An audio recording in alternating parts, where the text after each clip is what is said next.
Okay, Rana, are you comfortable roughly? Okay. In terms of geography, in terms of after this I'm going to turn time over to after the more I'll time over. In terms of geography, okay, so today, so back here in terms of time frame, today's discussion is, because we are all geographers here, today we will talk primarily about geography. In separate meetings with our principal, I will talk to you, I will talk to your piece about other things. But because we are primarily geographers here today, again, I'm going to say something which some of you have heard, but not so many at this time. But this is going to be, okay, now, oh, Canna, oh yeah, of course. See, this is what I mean by not realizing and tapping the affordance of the technology properly. Thank you. This is a perfect example of this. Yeah, you see, because I'm blinded, right? I have a blind spot. You understand? So teachers have a blind spot, and vendors have a blind spot. Okay? Good. Thanks, Sandra. So job. Now, okay. So this is going to be fairly new to more of you. Everything I've said so far is quite old hat to most of you. But this is fairly new to some of you, more of you. Okay? So let's say this is, if this is a timeline, so this is the origin. Then let's say these are the national exams, whatever national exams, whether we are talking about PSLE or O-level or what. So these are the national exams. So, and the insight which I'm now sharing with you, I've only had it in the past maybe three or 4 months. So, prior to that, I was operating under a false assumption as well. Now, so in the traditionally speaking, the national exams here, so this period will be the drill and practice, which uses awful words, but never mind, just use them. So the drill and practice, then this period will be content, instruction. Again, to use an awful word, okay? Which, to those of us in learning sciences, we don't like this word, content instruction. So anyway, so we have content instruction, then drill and practice. And then we sit from the national exam. Now, the problem with this, there's a problem with this model which is very, very implicit, and it is this. Never mind, before I go into the problem, the degree to which this model works is very teacher dependent, is very school dependent, because depending on how kilat and how kilat the teacher is, if there's a twist in the question, the student may or may not be sufficiently equipped to deal with the twist in the question. Why? Because it's a twisted question. I mean, it's never appeared before in so-called pages series. So anyway, so this results in very superficial understanding of. It's very superficial, alright. And because knowledge is superficial, there's no deep. It's not there. And therefore, they don't. We all know that. I mean, as geographers, we all know there's a problem about geography and higher education, in the sense that they tend to, but of course it's more than related to the twist. The question, I mean, obviously is career choice dictated by pragmatic reasons. Those of you who are not geographers, you have no idea what I'm talking about. Right? So, but those of you who are geographers, you know exactly what I'm talking about. So therefore they don't go out to take it at A-level, they don't go out to take it at A-level, they don't go out to take it at NUS. They don't go out to take it at NUS, therefore they don't go out to take it, therefore we have a problem with teacher recruitment. So there's a whole bigger issue here. Now, how has this thing come about? You see, because this is not just specific to job, no? This can be specific to any subject, for example, like physics. My favorite example is physics, partially influenced by my mentor over there who's sitting in black company in the corner. So in physics you have the same, you can have the same model, you can have content instruction, and then you can have drill and practice. Notice I'm using the word can. So you can have drill and practice, and then you all sit for the national exams. Now, but there's a very, very implicit thing which is not written yet, and I'm now going to write it. And it's so implicit that it took me all these years to come and realize what was going on.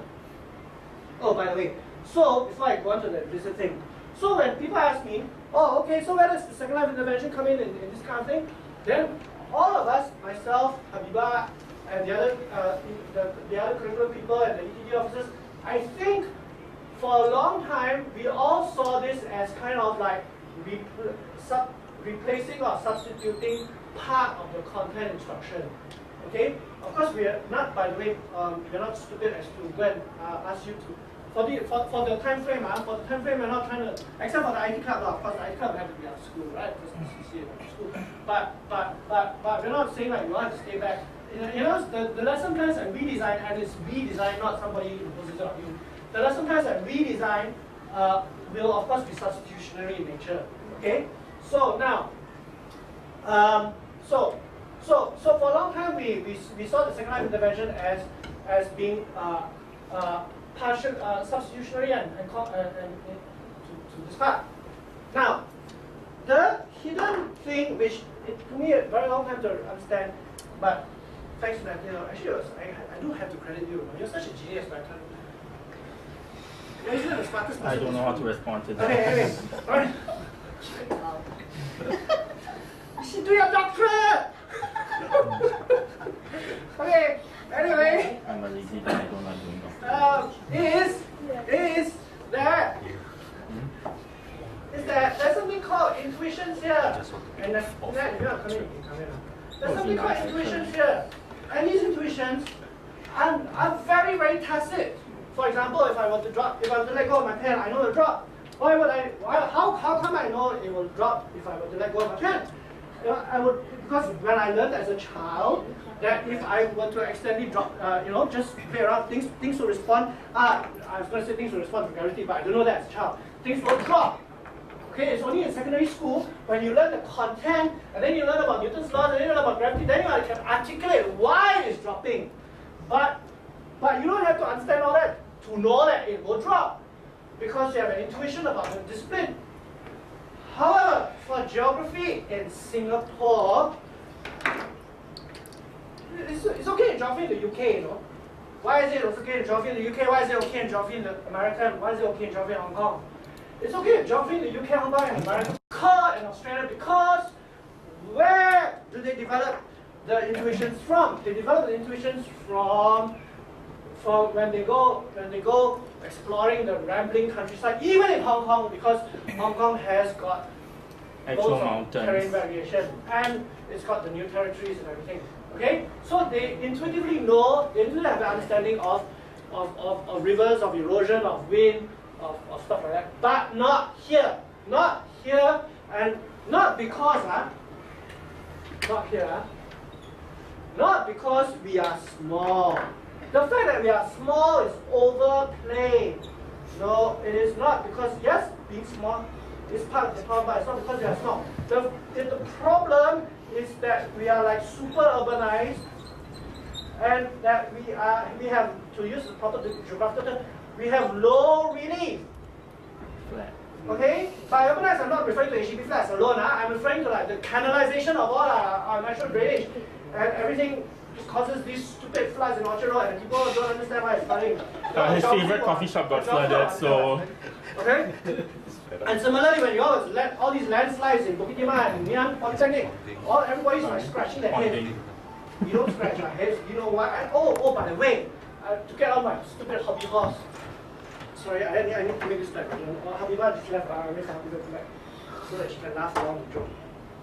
Anyway, so because we are low relief and because we are highly organized, we have no. Our children have very little opportunity to develop geographical intuition. So, therefore, you know what I'm about to say because I've been leading up to it. I now understand, and the reason I'm saying this is especially for the benefit of the newer teachers to the project. The reason I'm spending time on this is because later when we break up to think about how we're going to do 2012, I need you to understand that yes, SL can be used as substitutionary content delivery, user of word delivery. Sorry, pardon me, I didn't say the word. But very importantly, we can think of SL in the e-workbook framing. SL in the e-workbook framing where students make mistakes. Where students are encouraged to experiment and to fail, and to learn from their failure as developing their intuition. That's why I say evolving naive. In fact, I should learn from what Spencer has just told me. Don't draw the OHP screen, please. This is really a fantastic invention. The sliding whiteboard.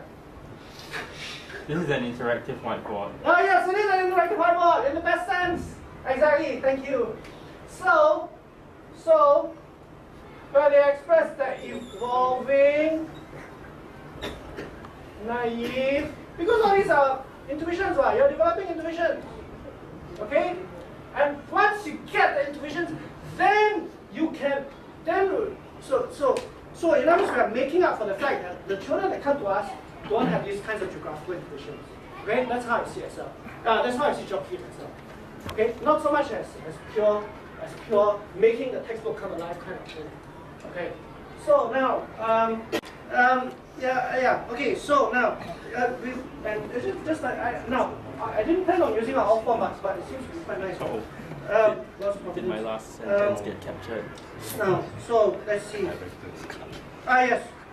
According to my agenda, we should now now that you have all this broad framing, now is a good time to start thinking a little bit more seriously and as disciplinarians, and you can start talking now soon about how we might want to use this the next few months. Okay, but before I do that, we should also know that, wait.